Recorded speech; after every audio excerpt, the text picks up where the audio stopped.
Yo, what is going on, guys? Winner Kills here, and welcome to a brand new Locals feature match. Here we are in round 2 from my Locals that took place on the 3rd, I believe, September 3rd.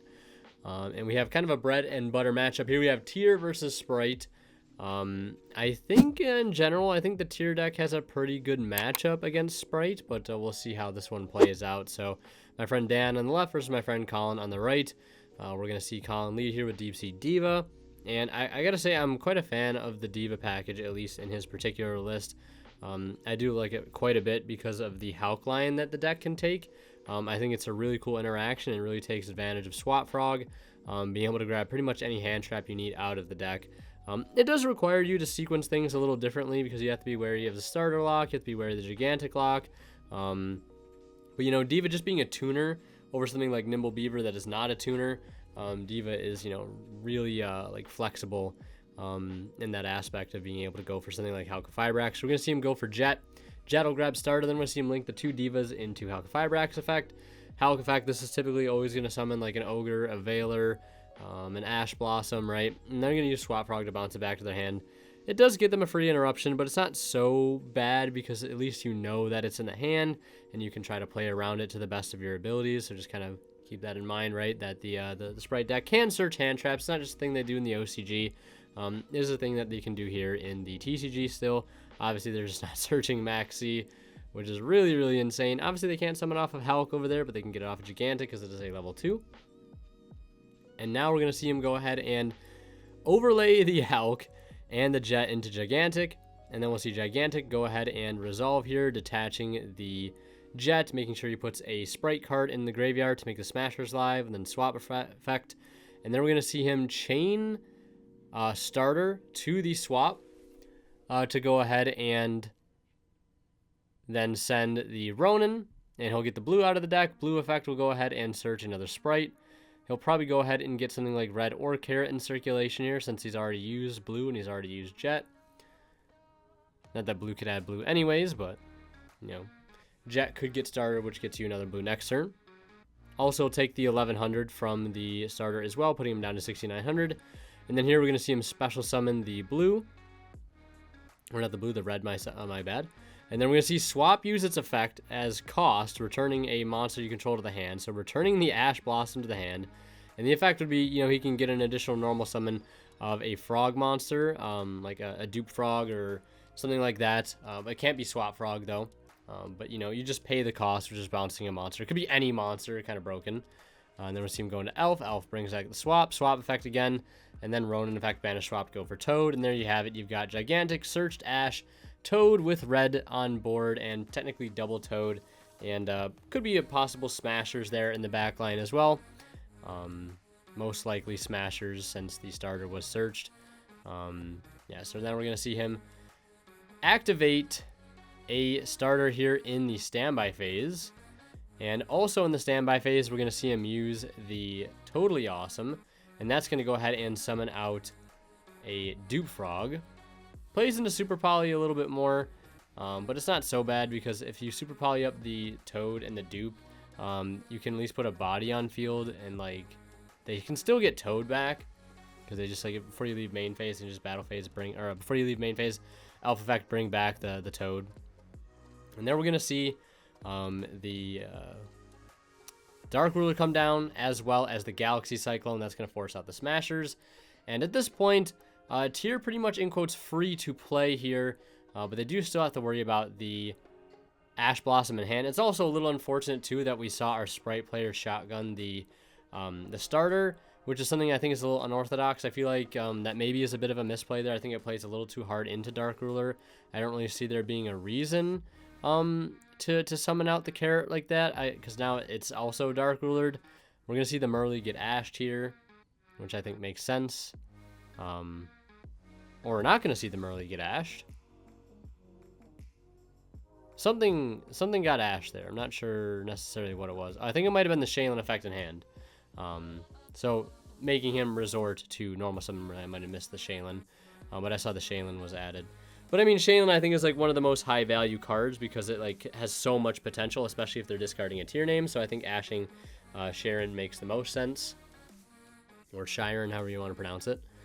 And then the Merly is going to go ahead and hit a Desires, a Gizmek, a Orochi, and a Tearlament Solic. That's going to go ahead and search a copy of Havnus, which isn't going to do too much right now, considering the fact that all the monsters on his opponent's fields are negated, so won't be able to do that. Havnus and Sharon known in hand, and I think he has another Dark Ruler in hand as well. I don't know how much board breaking he'll be able to do with the cards that he has. Might actually end up just passing turn here. Could end up making Elf with the Orochi and the Merly.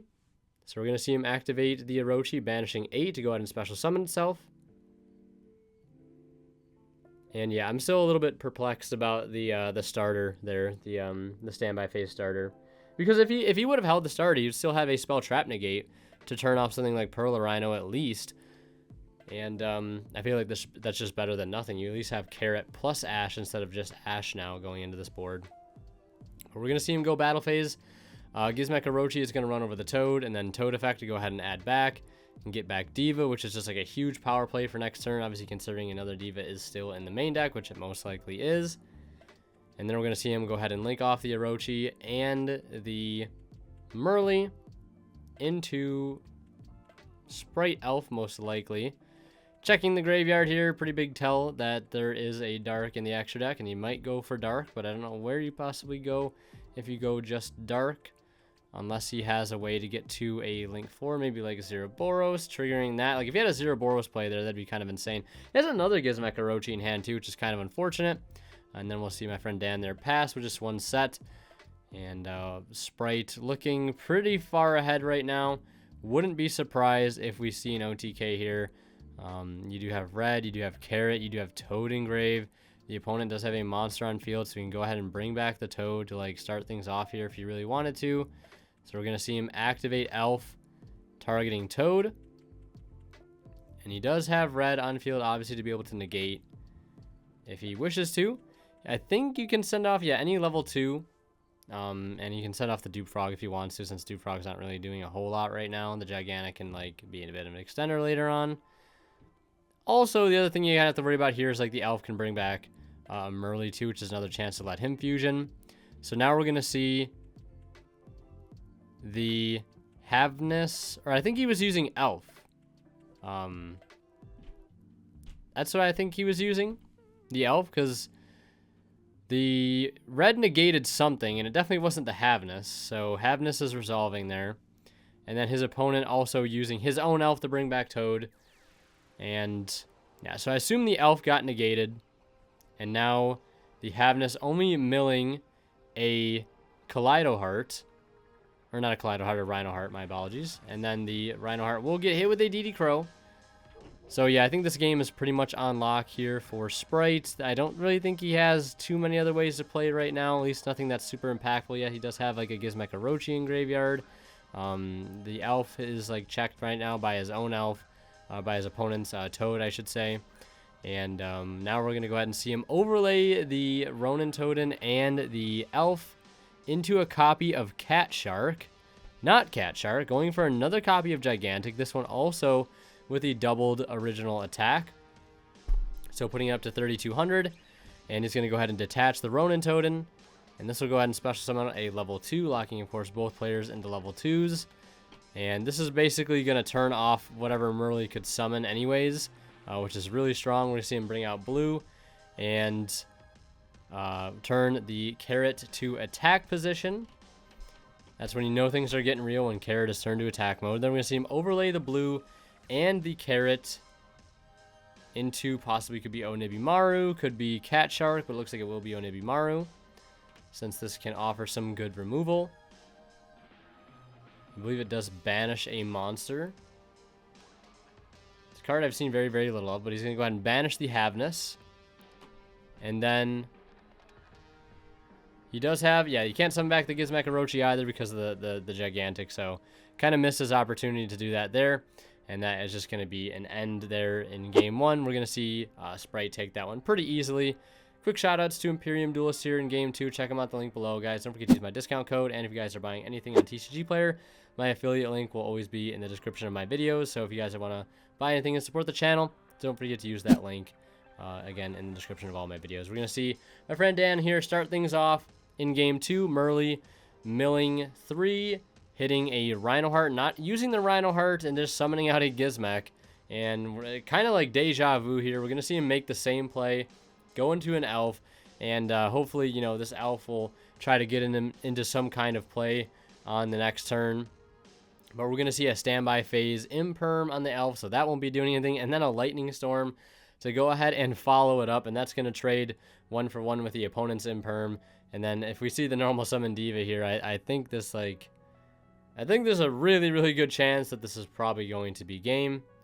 We know Cat Shark is in the extra deck. We did see it, a glimpse of it there, and there's the Deep Sea Diva. We did see a glimpse of the Cat Shark in the extra deck for our Sprite player on the right, so it could be pretty easy here to try to go for game.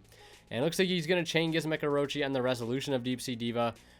You got to do it now, or else Gigantic will make it completely inert. We're going to see now the Jet coming down. Very, very similar opening to what we saw in game 1. It was like Diva plus Jet. And this time Jet searching Smashers that can deal with at least this one copy of Gizmek indefinitely. So now we're going to see him link off the Jet and the Diva into Dark, the Dark Charmer. There is a Merly in the opponent's graveyard, so we can go ahead and take that, and it is a level 2. So now I can go ahead and overlay the 2 level 2s, or link 2 level 2, into a copy of Gigantic, importantly detaching the Merly. I guess, yeah, detaching the Merly is completely fine because, yeah, he can't summon a level 2 level rank or link 2 fusion monster off that anyway, so I guess it doesn't matter.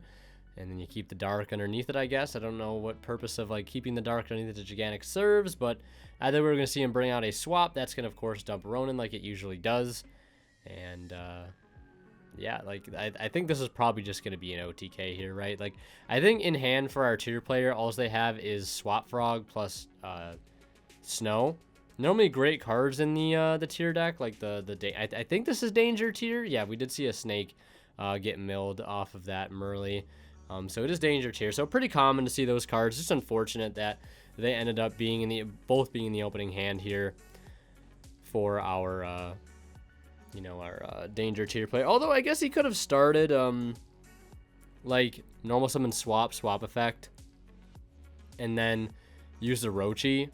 Like, after he gets the Ronin out of the deck, and then, like, link into an Elf, and then Elf bring back the swap, and, like, try to make a Toad at least. Like, that probably would have been better than nothing, I guess. But, yeah, now we're going to see him continue further into the Sprite combo here. We're going to see him overlay the blue and the swap into Onibimaru.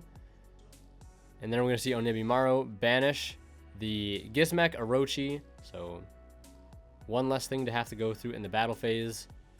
And then we're going to see him use Ronin, banishing Swap Frog. And then I imagine here this is where we'll see the Cat Shark to go ahead and double the already doubled attack of the Gigantic. It is at 32. Cat Shark would make it 64. And yep, there's the Cat Shark. And 64 over the 1400 Elf is going to be 5,000 damage right there. And with everything else, that is just going to be game. So we will see Sprite take it there. Bit of unfortunate opening for my friend Dan, but Sprite's going to take it 2-0. And last but not least, a huge thank you goes to our Divine Level channel members, who are Pony Stark, Cadillacs84, Justin Lamb, HE8 Cyber, and Mango. Thank you guys so much for going above and beyond to support this channel as generously as you have.